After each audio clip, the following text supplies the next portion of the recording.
Captain Jake Morrison stood by the big window of his spaceship. The ship was called Aurora.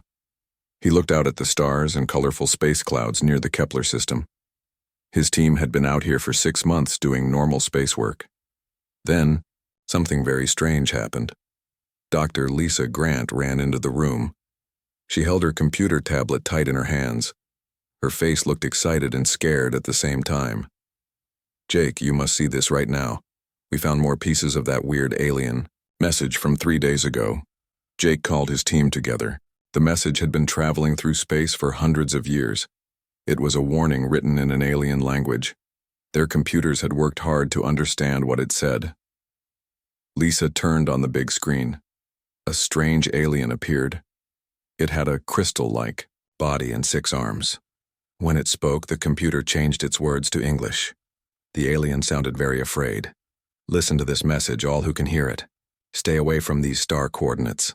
The 3rd planet in the Sol system is very dangerous. The galaxy elders say no one should go there. It is not just the 2-legged creatures that make this world deadly.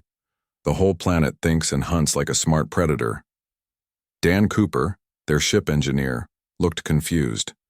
His old face had deep, worry lines. "Captain, they are talking about Earth. But what do they mean about our planet thinking?" Amy Foster worked at her computer station. She was their navigator.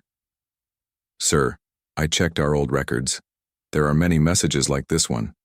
Different alien races have been warning others to stay away from our solar system for thousands of years." Jake felt cold fear in his chest. Humans always thought they were alone in space. They thought they were special because they were smart and aggressive. But this message said something much more scary was true. Lisa played another part of the alien message. The crystal being looked even more terrified. "We sent 3 of our best scout ships to watch the Forbidden World. Only 1 ship came back. The crew was changed. They told us about plants that moved with purpose. They saw tiny life forms in the air that could think and plan like soldiers. They found sea creatures that could solve problems better than our smartest people." The room became very quiet. Everyone was thinking about what this meant. Earth was not just home to aggressive humans. According to these old warnings, every living thing on their planet had become something that scared the most advanced alien races in the galaxy. Jake made his choice quickly. "Change our course. We are going to Earth. We need to see if these things they say are true." Amy looked worried. "Captain, if these warnings are real, should we tell Earth Command first?" "Tell them what? That aliens think our planet is cursed? We need proof first. We need to understand what we are really dealing with." But there was more to the message. Lisa found another section that made everyone even more afraid. "The Forbidden World does not just defend itself," the alien continued. "It learns. It watches. It prepares. Our scientists believe the planet has been planning something for millions of years. The 2-legged creatures are not the masters of this world. They are tools the world uses to interact with the galaxy." Dan's hands shook as he heard this. "Are they saying Earth controls us? That we are not really free?" Dr. Grant studied more data on her screen. "Look at this. I found reports from 17 different alien races. They all tried to study Earth at different times. They all left quickly and warned others to stay away. The pattern is always the same. They see something that scares them so much they never come back." Jake looked at his crew. He could see they were all afraid, but also curious. "What kind of things did they see?" Lisa read from her screen. "Forests that could communicate across continents. Ocean life that worked together like a single giant brain.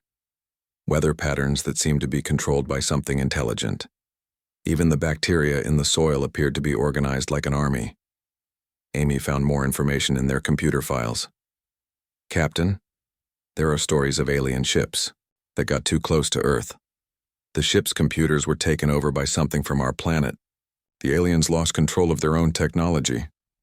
Jake felt the weight of command on his shoulders. This was bigger than anything they had expected to find. "How long ago did these visits happen?"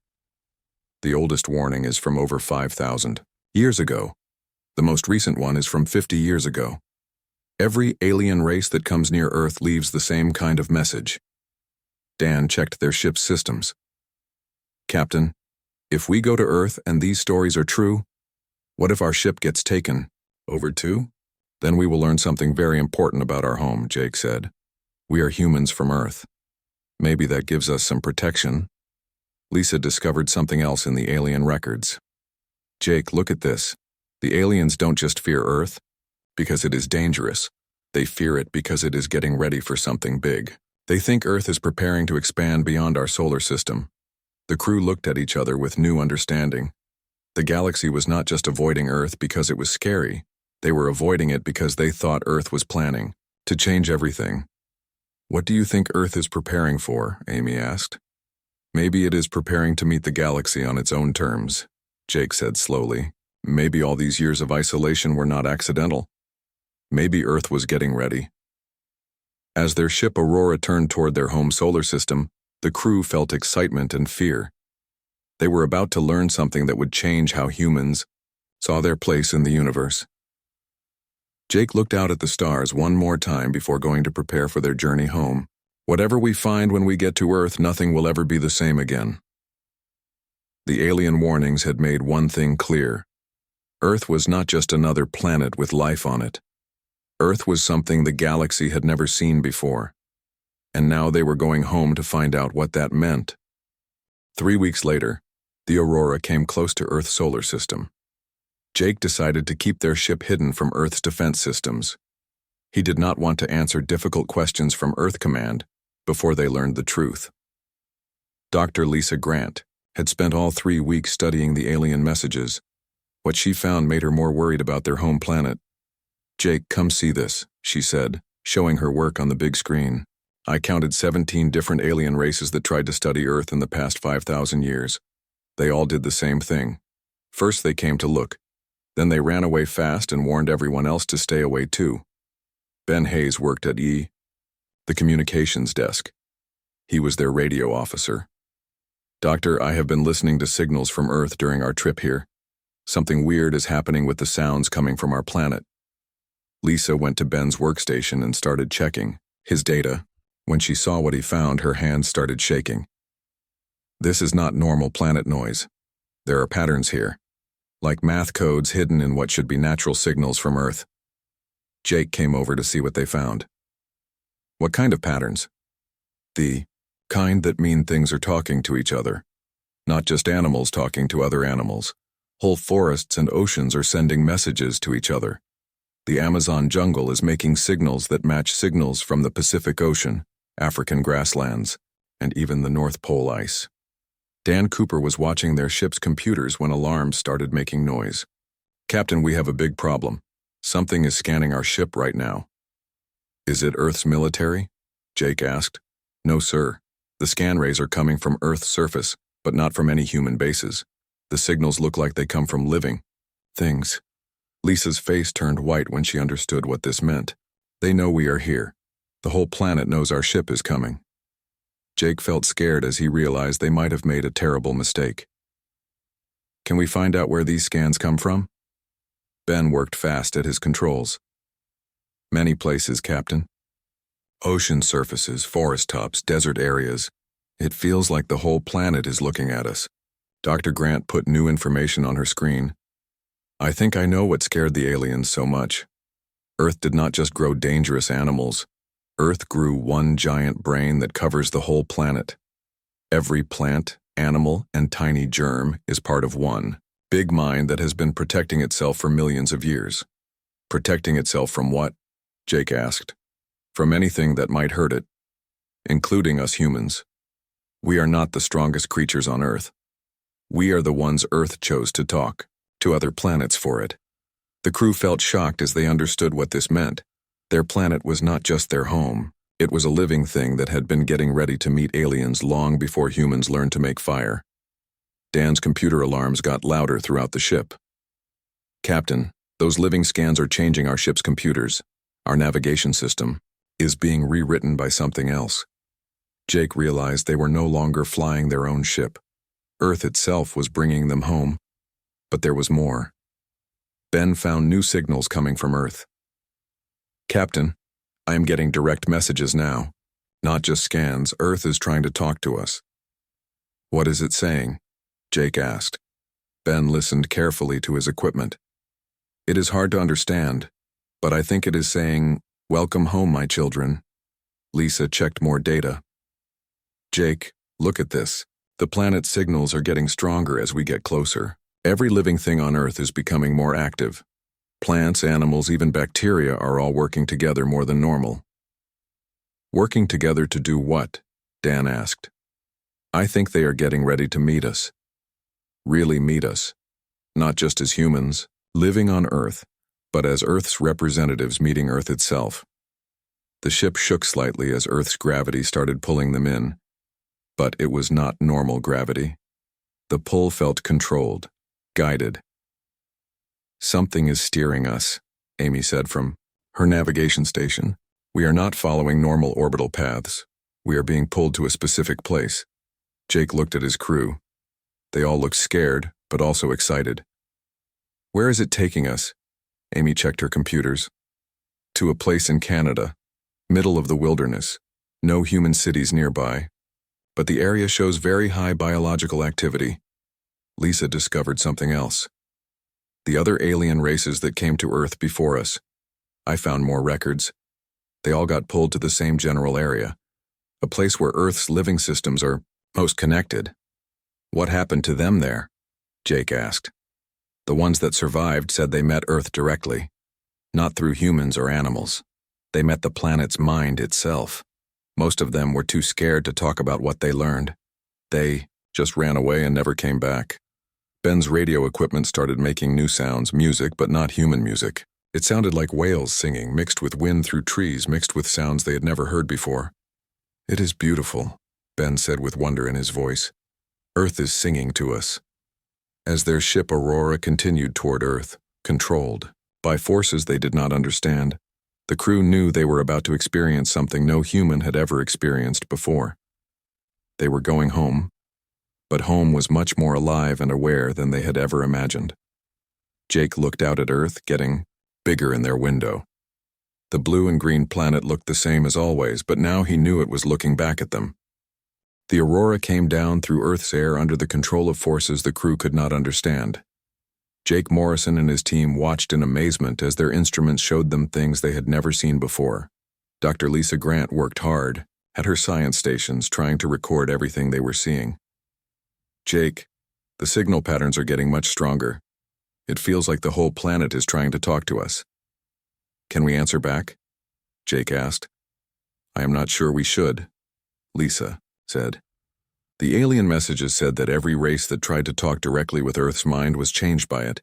They were never the same after. Ben Hayes looked up from his radio equipment. His face showed wonder and fear at the same time. Captain, I am getting requests for communication on radio frequencies that should not exist. The planet wants to connect directly to our brains. Dan Cooper watched their ship come down from his engineering station. Sir, our landing path is being controlled by something outside our ship. We are being guided to coordinates in the Canadian wilderness far away from any human towns. Jake made a hard choice that would change their mission forever. Dr. Grant, I want you to start limited communication with whatever is controlling our ship, but keep all our safety systems working. Lisa's hand stopped over her controls. Jake, if I do this, we do not know what we might learn, or what it might do to us. We came here for answers. We will not get them by staying quiet. Lisa turned on the communication system and immediately felt something touching the edge of her mind. It was not evil, but it was bigger than anything she could understand. Pictures flooded her thoughts. Forests calculating the best ways to grow. Ocean currents changing to keep the world's temperature right. Tiny bacteria in the air controlling gas mixtures with perfect math. It is beautiful, she whispered with tears running down her face. Earth is not just alive. It has been consciously managing every part of its own growth for millions of years. Jake felt the same presence touching his mind, and suddenly understood why the galaxy's civilizations had been so scared. Earth was not a planet that had accidentally grown intelligent life. It was an intelligent planet that had deliberately created intelligent life to serve its purposes. Ben received a flood of information. Through his brain link with the planetary mind, Captain, I am getting historical data. Earth has known about galaxy civilization for thousands of years. It has been deliberately keeping humanity isolated until we developed the technology to serve as its ambassadors to the galaxy. Dan's engineering system showed information that should not have been possible. Sir, I am seeing blueprints for technologies that are hundreds of years ahead of anything we have built. Faster than light communication, matter conversion systems, planetary defense networks that span entire solar systems. Jake realized the truth that the Galactic Elders had discovered. Earth was not a world to be avoided because it was dangerous. It was to be avoided because it was preparing for something far beyond what any other civilization had attempted. It is not just humans, Jake said out loud, finally understanding the title of the alien warnings. Earth created humans as its way to talk with galactic civilization, but we are just the beginning. Every species on this planet is part of a larger plan. Dr. Grant, still connected to the planetary mind, nodded with understanding that went beyond her human limits. Earth has been preparing for galactic integration for millions of years. We are not the product of random evolution. We are the product of deliberate planetary engineering. The ship touched down in a forest clearing that had been perfectly prepared for their arrival. Ancient trees formed a perfect circle around their landing spot. Their branches connected overhead to create a natural cathedral. Jake and his crew understood they were standing in a place that had been designed specifically for this moment. As they prepared to leave their ship, Lisa shared more of what she was learning from the planetary mind. It is showing me memories. Earth remembers the dinosaurs, the ice ages, the rise of mammals. But it also remembers planning all of it. Every mass extinction was Earth cleaning house, making room for the next step in its plan. Ben's equipment picked up sounds from the forest around them, but these were not normal forest sounds. Captain, the trees are talking to each other, not just chemical signals like scientists know about. They are using sound frequencies and electrical signals too. Dan checked their ship's systems one more time before they went outside. All our equipment is working better than it ever has. It is like Earth is helping our technology work more efficiently. Jake looked at his crew. They had all been changed by their contact with Earth's consciousness.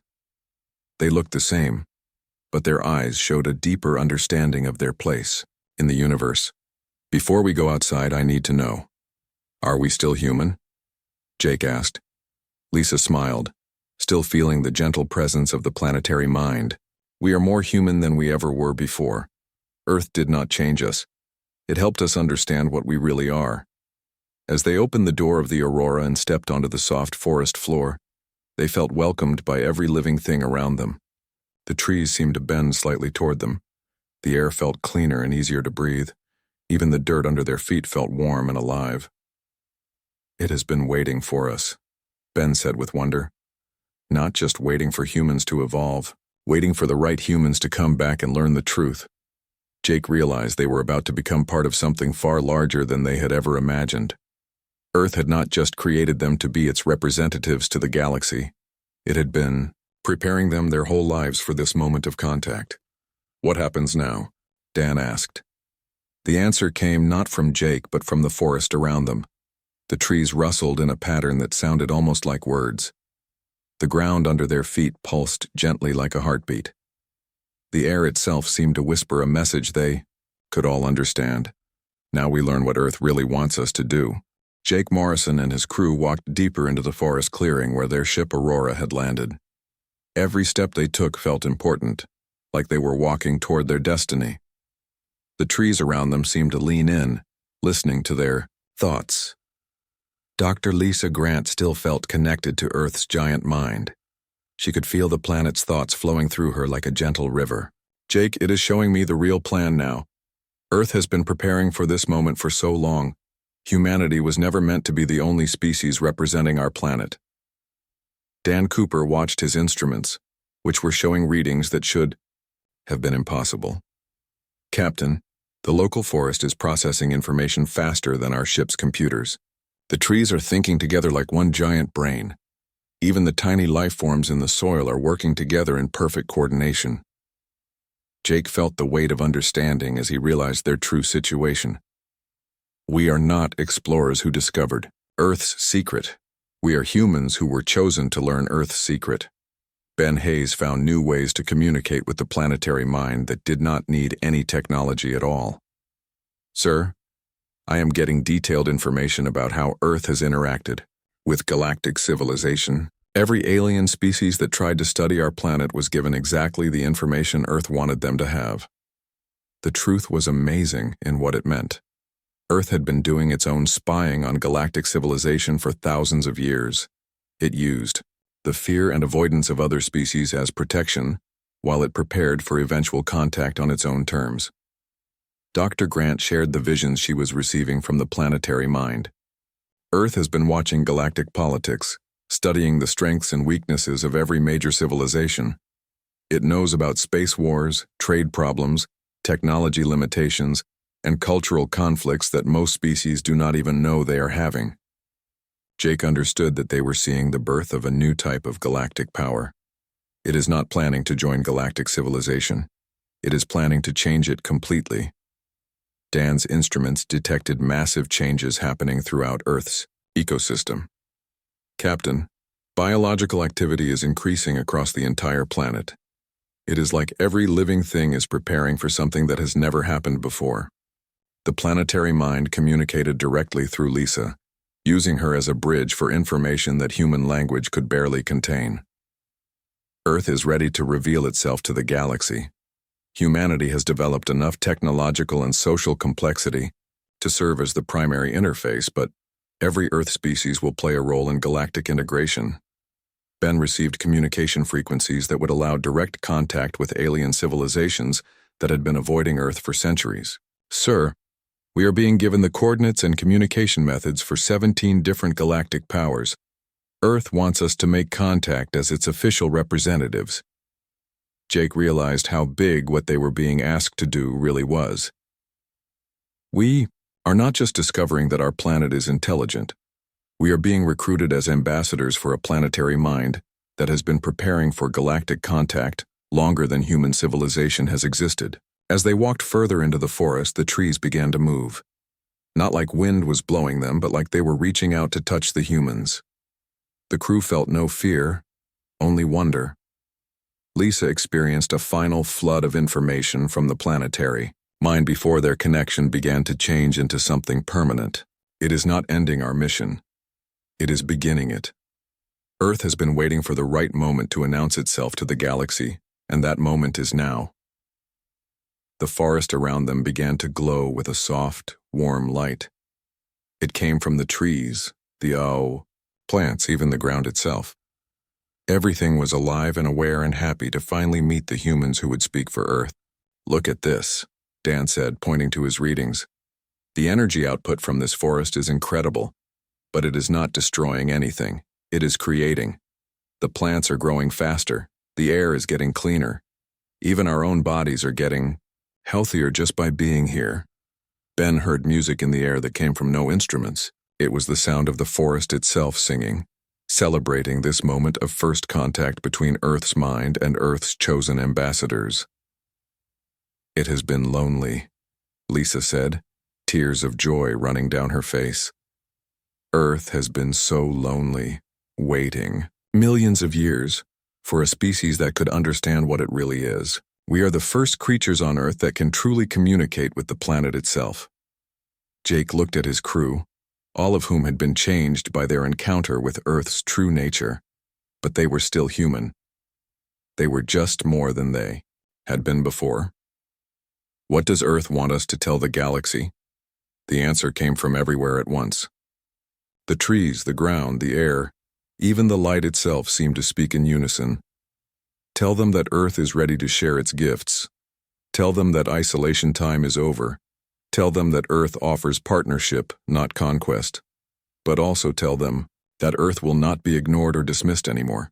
Dan began planning their course back to galactic space. Captain, where do we go first? Jake looked at his crew, all of whom now understood their true purpose in the universe. We go where Earth tells us to go. We are not explorers anymore. We are diplomats representing the most intelligent entity any of us have ever met.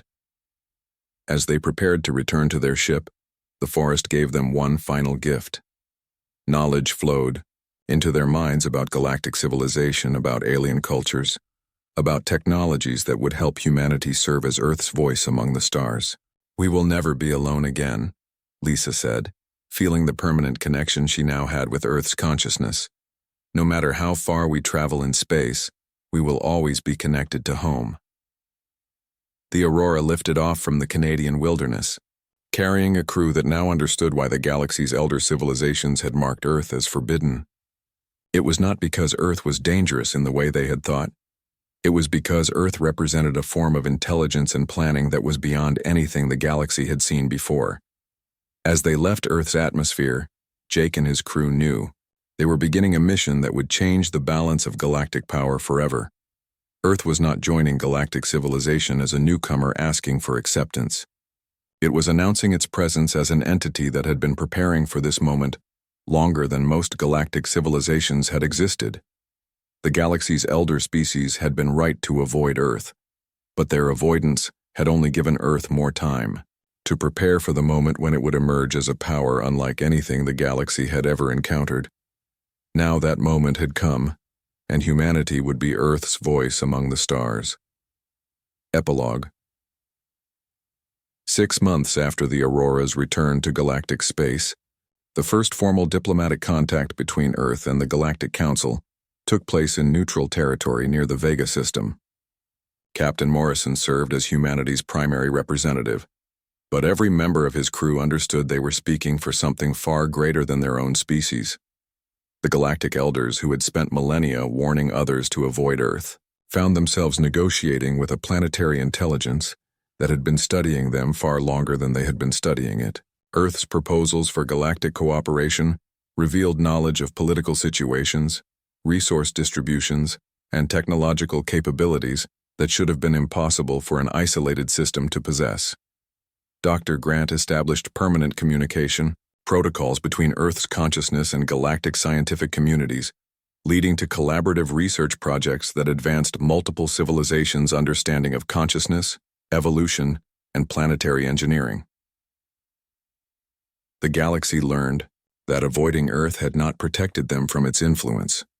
It had simply given Earth time to prepare for contact on its own terms, with humanity serving as the chosen interface between planetary intelligence and galactic civilization. The title of the ancient warning proved prophetic.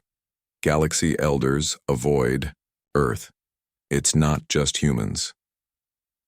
Earth's emergence as a galactic power confirmed that the danger they had sensed was not from humanity's aggression, but from a form of intelligence that operated on scales they had never encountered. Earth had been waiting patiently for the galaxy to be ready for what it had to offer. Now that wait was over.